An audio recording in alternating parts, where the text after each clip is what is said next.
Gati kang bakal ndak paringake dawuh marang sliramu. Kok raos sing manah kula menika deg-degan to sira? Hadisara, Injih paring dawuh. aku mundhut prisa marang sliramu.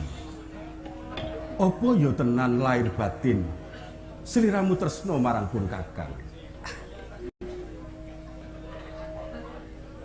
Kanjeng Panembahan, menika kados pundi to? Panjenengan kok mundhut pirsa perkawis tresna menapa mboten? Panjenengan menika aneh lho. Pamundhut prisanipun kakang tok wawasane. Ora aneh tumrap wong kang bebrayan. Kala mangsa ngantepake katresnan nganggo pamundhut pisan sing kaya mengkene iki. Nanging menika wonten sak ngajengipun Wamandara lan ugi Dimas Wasejaya Kusuma lho. Ya pancen kareben disekseni dening para nayaka. Mboten menapa-menapa kula mboten mirengaken. Tresna apa ora marang pun kakang? Prayogi matur menapa wontenipun. Injih.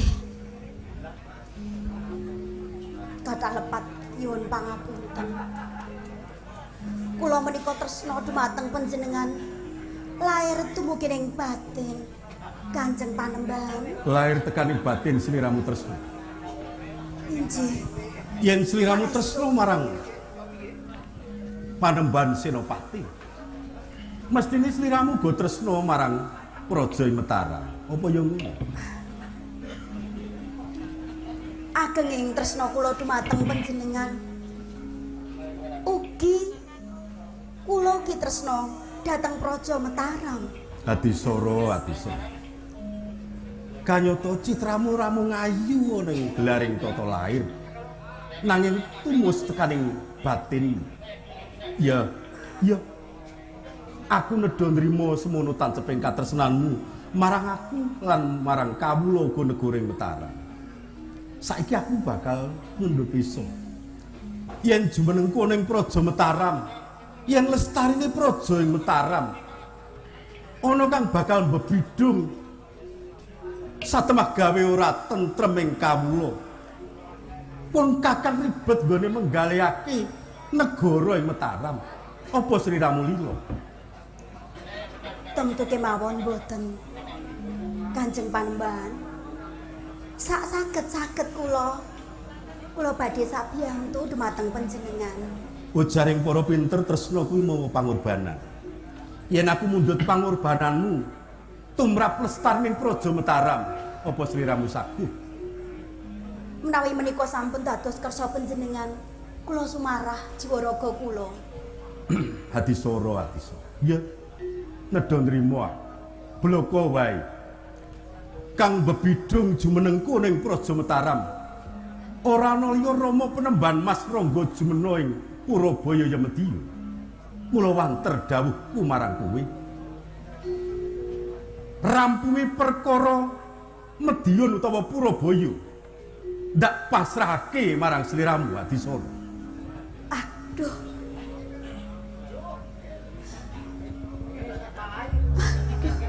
Kanjeng Panembahan. Menapa kula saged nindakaken dawuh menika?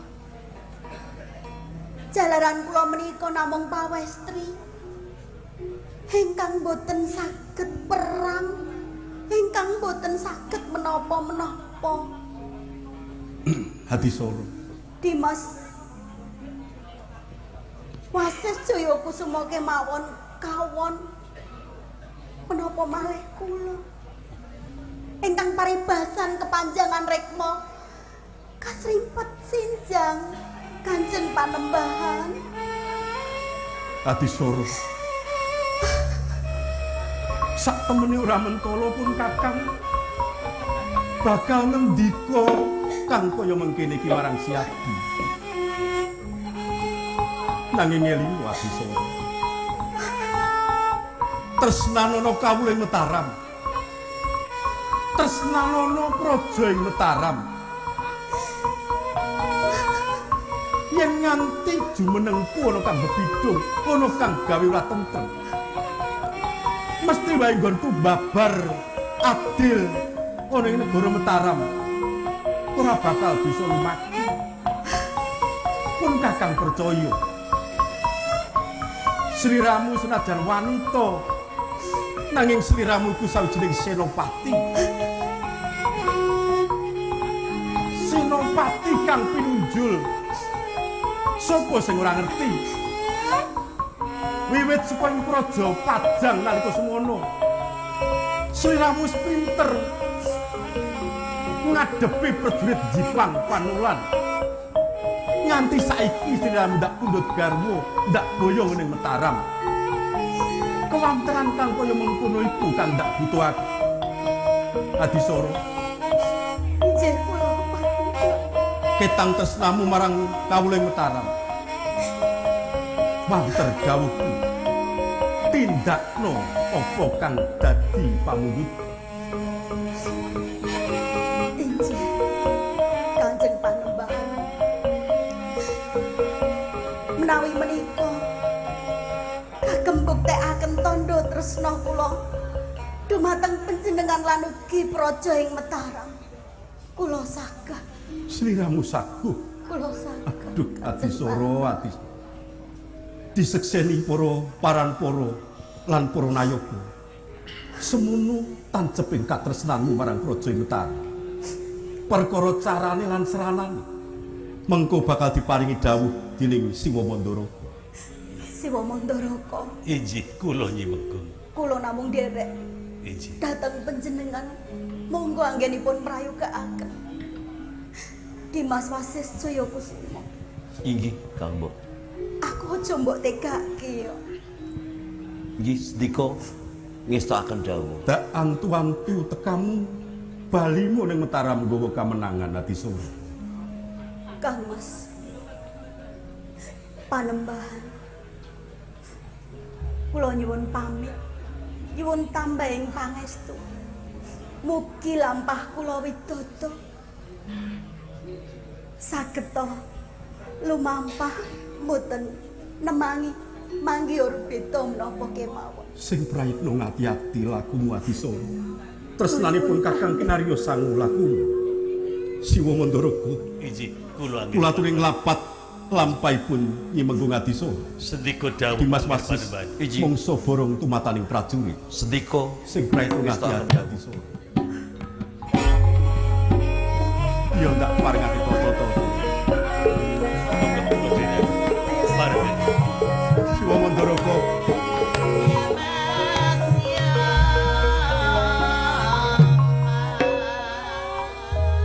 Siwa sampun apal dumateng watakku.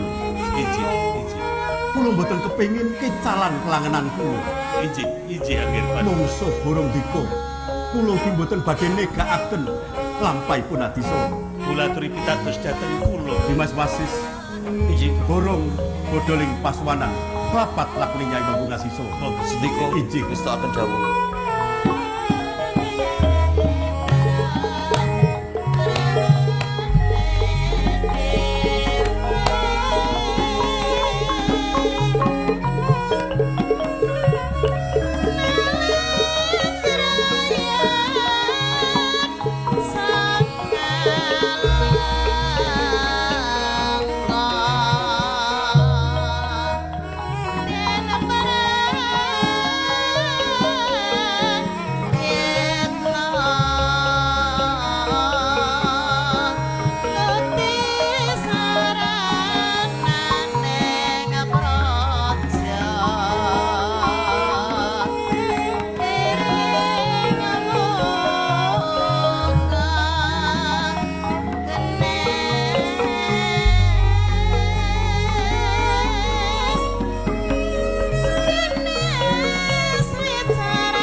Den Ajeng,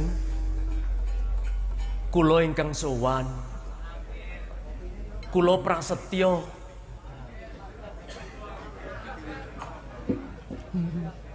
Kok lagi tekan kene? Loh. Lah saking Jogorogan dumugi papan menika rak nggih tebih to. Apa Nyuwun ora mergo pangapunten. mampir-mampir to? Loh. Cekak gampilipun panjenengan dalem menika cubriya dhateng kula to. Loh, anggonmu janji kuwi Dos pundi? rak wanci bedhug to? Iki jam pira? Inggih, kala mben kula ugi nate matur bilih kula badhe sowan wanci tengange. Amargi tebih rak nggih iso mawon to kula niku telat. Loh, upama adoh ki rak ya iso antan-antan wektune. Nggih, sampun. Dijarak ta kuwi jenenge? Menawi kinten-kinten sowan kula menika kepara namung dadosaken ribeting penggalih dalem. Nggih sampun. Kula ora sowan ra apa-apa. Sampun nyuwun pamit. Kakang Prasetyo.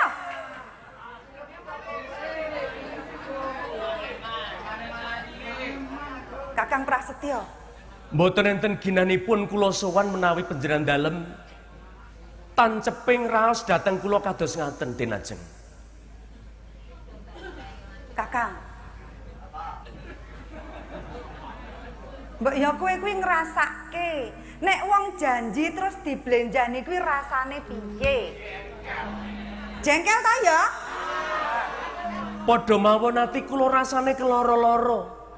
Bareng kula sowan ten taman kagungan dalem kok mung dipaido. Nganti kaya jagat niku wong wadon sing gelem karo kula niku mung panjenengan. Oh, dadi kaya ngono to, Kakang? Yen pancen kaya ngono ya ora apa-apa. Apa rumangsamu ora ana sing gelem karo aku? Oke tunggale.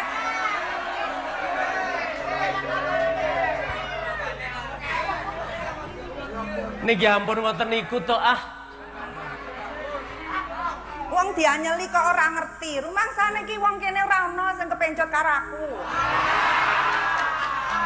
Panjenengan niku aja gampang anyel. Ampun gampang mangkel. Mundak gampang tuwa. Lho sing gawe anyel sapa? Sing gawe mangkel sapa? Sakniki kula sowan ten taman kagungan dalem telat sithik. Leh kula sowan tak rewangi. Telat sithik piye wong nyatane suwe banget ngono kok. Lho kula niku rak nata nyawa kula to. Nganti kula niku konangan prajurit jaga, njur kula dicekel dipateni kula. Nyatane ya ora konangan ngono. Oh, nggih sampun. Yen pancen sowan kula mboten wonten ganapan, sampun kula bali.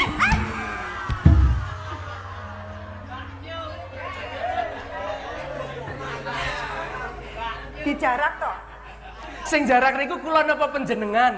Aja-aja kek pancen panjenengan ki yo kepengin ngrangkul aku. Ning ketoke iya kok niki. Ketoke panjenengan dalem kuwi dasare pancen arep cedhak aku kok. Ketara to kuwi? Lho. Kok ya ora gegeden rumangsa. Anggere gemujeng yen ngono aturku kuwi bener. Mara gemujeng. Ora? Tenane. Apa Aku ki mangkel tenan lho, iki rumangsaku kok malah. Napa kula diarani iki lho. ora mangkel napa dos pundi? Lho, sapa sing ora mangkel atine? Le janji jam pira, le teko jam pira? Lah kene yo guyu. Upama kula niku telat mbok yo digelar digulung rasane. Sing jeneng telat niku mesti ana sebabe.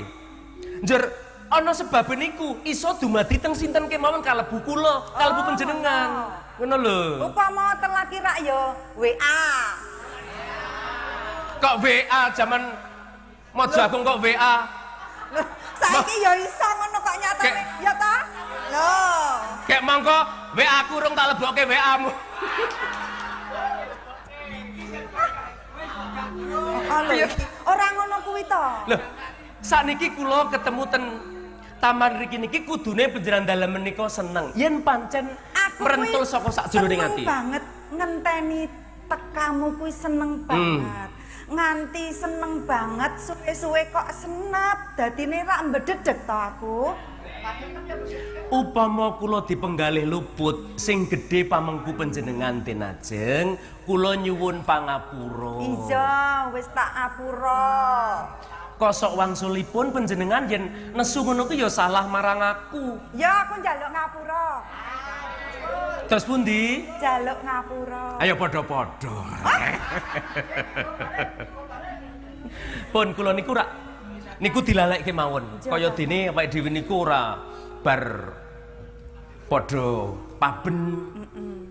Kula niku ketam kepengin ngesok raos pangraos kula dhateng panjenengan dalem. Ning iki mau lehmu mlumpat beteng rak ya ora piye-piye ta? Kula menika sampun matek kaji. Saliring reh samukawis kasagedan kula sampun kula watek. Ana donga sing anyar Sri Kiti Rejuna mangana tembok randha tunggu donya, ana dandang tunggu layon. Tak watek jebul niku petunge wong ngitung ngeluk keris. Lah, petung luk keris kok nggo. Ning tujunipun bapak kula niku rak kawruhe pepak. Pun kula duwe cara supaya kula iso ngendhukke beteng. Ngedhukke beteng melompat nglimpekke prajurit jaga nganti kula iso slamet tekan taman kagungan dalem menika. Matur nuwun ya Kakang. Lah nggih to, ngono kok dadak nganggo nesu. Mongko panjenengan dalem menika apa nek nesu njur ketok ora ayu? Padha mawon tetep ayu ten mripat kula. Ah, aja ngono lho, isin aku. Nggih, kula niku westune tenati kula duwe rasa mangu-mangu. Perkara apa? Lho, kula niku namung prasetya anake Warok Jagaraga mongko panjenengan dalem menika den ajeng Sekarniti putranipun Ndara Bupati Maja Agung. Kok isih Lho, ngrembug perkara kuwi to, Kang? yen wonten lakon kaya koten niku apa ora jeneng cecak unta lempiak. Mengko wekasane kula ya mung arep dadi kere munggah bali mendah lo ing kaya ngapa tumrap wong liya. Kula rak mamang niku daja-daja panjenengan miyuratine gampang duwe panemu beda. Kakang Prasetyo. Bola-bali aku wis kandha. Yen tresnaku marang Kakang Prasetyo kuwi ora ana tandingi. Saestu napa? Tenan. Mbok cobi kula sak menika tak mireng pratela panjenengan. Alah mbok yoket mau. Lah wong mau ketunggal arep padu kok panjenengan dalem menika. Janjane kowe kangen to karo aku? Alah ngono tak.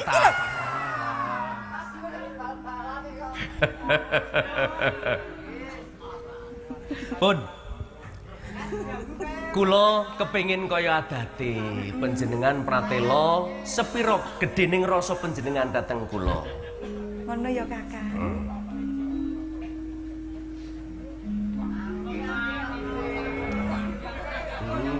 Kok do gemremeng to iki?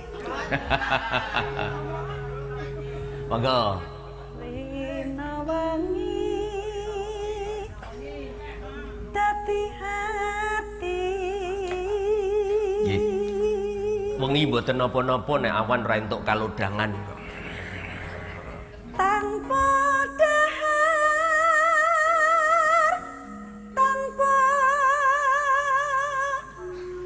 nindra,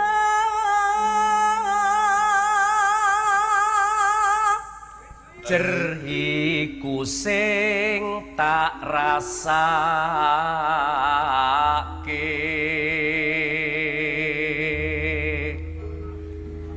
tansah kumawanging netra.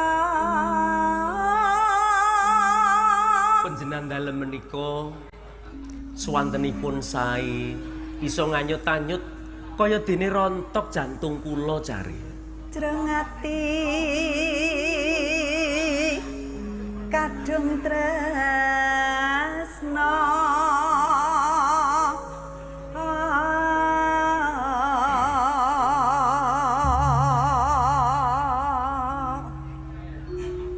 tan liya hamung sliramu